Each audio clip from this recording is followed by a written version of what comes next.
Halo semuanya, apa kabarkah kalian saat ini? Ya, saya harap kalian semua dalam keadaan yang senantiasa baik-baik saja. Belakangan ini, saya memang berusaha untuk membuat pembahasan mengenai manga Mokushiro Kuno Yonkishi secara konsisten. Dan akhirnya sekarang sampai juga pada pembahasan chapter yang ke-50-nya. Di halaman pertama dari manga Mokushiro Kuno Yonkishi chapter ke-50, kita memang langsung diperlihatkan dengan sebuah adegan hancurnya jimat yang ada di tangan Arthur. Yang ternyata jimat tersebut merupakan tanda kehidupan bagi kelompok Dark Talisman. Dan karena semua anggota kelompok Dark Talisman sudah dihabisi oleh Lancelot, makanya jimat tersebut menjadi hancur. Lalu sekarang terjawab sudah alasan kenapa sebelumnya Arthur diperlihatkan dapat mengetahui kematian Tamdu. Pasalnya dia rupanya memiliki sebuah jimat yang terhubung dengan para kesatria kekacauannya. Di mana saat jimat tersebut hancur, maka dapat dipastikan kalau salah satu kesatrianya juga sudah tewas. Makanya meski tidak melihat secara langsung, Arthur masih bisa mengetahui apakah kesatria kekacauannya masih hidup atau sudah mati. Walau sudah kehilangan semua anggota Dark Talisman, ternyata Arthur malah diperlihatkan sama sekali tidak merasa kehilangan. Bahkan bisa dibilang dia santai-santai saja seperti tidak terjadi apapun saat mengetahui kabar tersebut. Yang hal itu membuktikan seberapa kejamnya Arthur saat ini. Kejam sampai tidak peduli dengan keselamatan para kesatria kekacauannya. Akan tetapi yang menarik tentunya bukan mengenai diperlihatkannya bagaimana kejamnya Arthur saat ini. Melainkan yang menarik adalah tentang diperlihatkannya percakapan yang terjadi antara Arthur dengan Merlin. Pasalnya di chapter ini akhirnya Arthur mulai menganggap kalau anggota kesatria Mokushiro Kuno Yonkishi dalam ramalan dapat membahayakan dirinya. Sebab seperti yang kalian tahu sendiri jika pada awalnya Arthur memang tidak pernah menganggap para kesatria Mokushiro Kuno Yonkishi dalam ramalan ini. Lantaran menurutnya mereka masih tidak layak untuk dapat membahayakannya. Namun sekarang semua itu sudah berubah setelah anggota Dark Talisman dimusnahkan. Bahkan saking menganggap pentingnya kelompok kesatria Mokushiro Kuno Yonkishi, Arthur sampai dibuat bingung harus memprioritaskan yang mana terlebih dulu. Apakah harus mengurus anggota Mokushiro Kuno Yonkishi atau mementingkan pencarian calon penggantinya?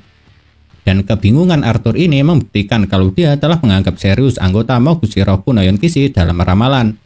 Soalnya pencarian calon istrinya juga bisa dibilang merupakan sesuatu yang sangat penting.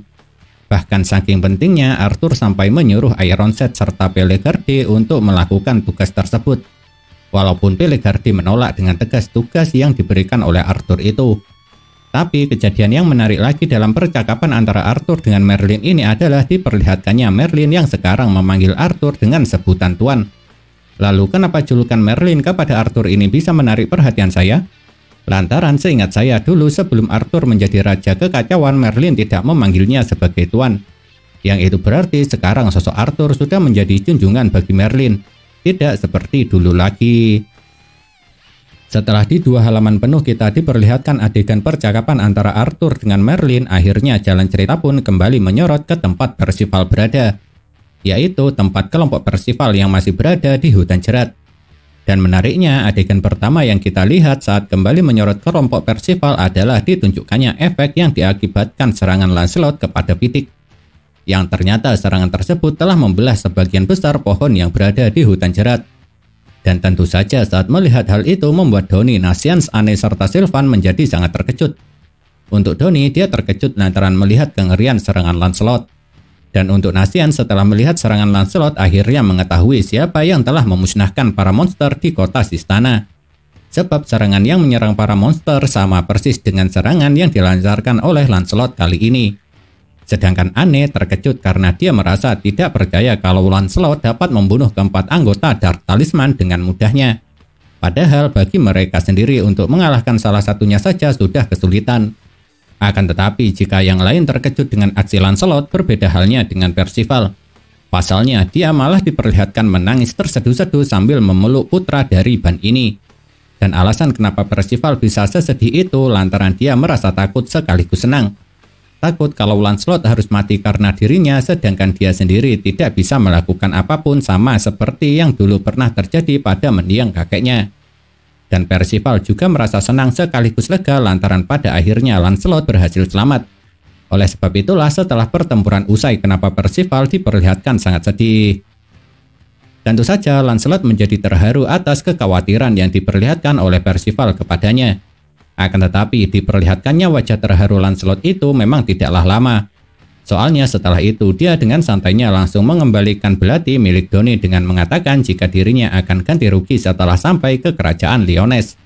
Dan ternyata alasan kenapa dia mengatakan seperti itu lantaran setelah kembali ke tangan Doni, belati tersebut seketika itu juga hancur. Pastinya Doni menjadi sangat terkejut saat melihat hal itu. Namun yang menariknya, Nasians yang melihat hancurnya belati Doni justru mengatakan kalau alasan belati tersebut hancur mungkin karena sebelumnya sudah mendapat banyak kerusakan saat melawan Doronak. Yang sebenarnya kemungkinan tersebut memanglah masih ada. Pasalnya Doni memang menggunakan belatinya itu untuk diadu dengan kapak Doronak. Tapi seharusnya alasan pasti kenapa belati Doni itu bisa hancur lantaran tidak sanggup menahan besarnya sihir yang dialirkan Lancelot ketika menyerang bidik. Jika yang lain terlihat sama sekali tidak mempermasalahkan perubahan Sin menjadi Lancelot, hal itu justru tidak berlaku terhadap Anne. Soalnya wanita yang satu ini malah semakin curiga kepada Lancelot. Bahkan saking curiganya dia sampai menanyakan banyak pertanyaan. Mulai siapa sebenarnya Lancelot, apa mau Lancelot sebenarnya, sampai alasan kenapa Lancelot berubah menjadi seekor rubah juga tidak lupa untuk ditanyakan oleh Anne. Dan Anne tidak akan percaya jika Lancelot tidak memberikan penjelasan yang memuaskan. Ya sebenarnya kecurigaan Anne ini sangatlah masuk akal. Sebab bisa dibilang tingkah laku Lancelot selama ini ketika masih berwujud rubah memang sangat mencurigakan. Apalagi bagi Anne yang bergabung terakhir dalam kelompok ini. Sebagai orang yang polos, Percival memang langsung mengatakan jika dia percaya kepada Lancelot. Dan lucunya ketika sang tokoh utama kita ini mengatakan hal itu, dia malah mendapat bentakan dari Anne untuk menyuruhnya diam. Lalu disinilah Lancelot mulai menjelaskan semuanya kepada Anne. Dan penjelasan pertama yang diberikan oleh Lancelot adalah mengenai dirinya yang merupakan pelayan dari Raja Lyonesse. Lalu alasan kenapa Lancelot berubah menjadi Sin lantaran dia memiliki dua tujuan. Yang pertama, Lancelot tidak ingin mereka atau mungkin Arthur beserta para kesatria kekacauannya menemukan dirinya. Sedangkan alasan yang kedua yaitu untuk mencari calon potensial anggota Mokushiro Kunoyon Kishi lalu membawanya beserta teman-temannya ke kerajaan Lyonesse. Dan setelah berhasil menemukannya, tugas Lancelot adalah untuk membimbing serta melindungi Percival dengan ikut campur seminimal mungkin. Alasannya lantaran sebagai kesatria yang diramalkan, Lancelot harus memastikan apakah Percival mempunyai keinginan untuk mengatasi semua hal yang menghalangi jalannya. Oleh sebab itulah kenapa selama ini Sin atau Lancelot jarang sekali diperlihatkan ikut andil dalam sebuah pertarungan selain memberikan bimbingan serta saran. Dan sampai sejauh ini Sin atau Lancelot memang cuma diperhatikan beberapa kali mengambil tindakan. Yaitu 2 kali membunuh familiar milik Talisker serta Tamdu serta membunuh para monster di kota Sistana, dan terakhir adalah kali ini ketika dia menghabisi seluruh anggota Dark Talisman sekaligus mengungkap identitasnya. Di manga Mokushiro Kunoyon Kishi chapter ke-50 ini saat menjelaskan alasan kenapa dia menyamar menjadi seekor rubah, Lancelot juga diperlihatkan mengurus jasad dari Elgin, Bargy serta Doronak. Mengurus dengan cara menguburkan jasad mereka. Dan setiap kuburan dari ketiganya juga dia berikan sebuah nisan, yang nisannya merupakan senjata milik masing-masing para kesatria kekacauan tersebut. Dan setelah memakamkan mereka bertiga sebagai tanda terakhir, Lancelot juga menaruh sebuah biji bibit tanaman. Dengan alasan meski sudah mati, mereka tetap akan bisa hidup di hutan jerat sebagai nutrisi biji tersebut untuk tumbuh. Dan apa yang dilakukan oleh Lancelot ini membuktikan seberapa baik hatinya serta perhatiannya dia. Sebab Lancelot masih mau memakamkan orang yang sebelumnya menjadi musuh yang berusaha membunuhnya. Di chapter ini ketika melihat Lancelot menguburkan ketiga jasad anggota Dark Talisman, memang cuma Percival yang datang untuk membantunya. Dan saat tengah membantu menguburkan Elgin, Bargy serta Doronak ini, Percival gunakan untuk menanyakan sesuatu.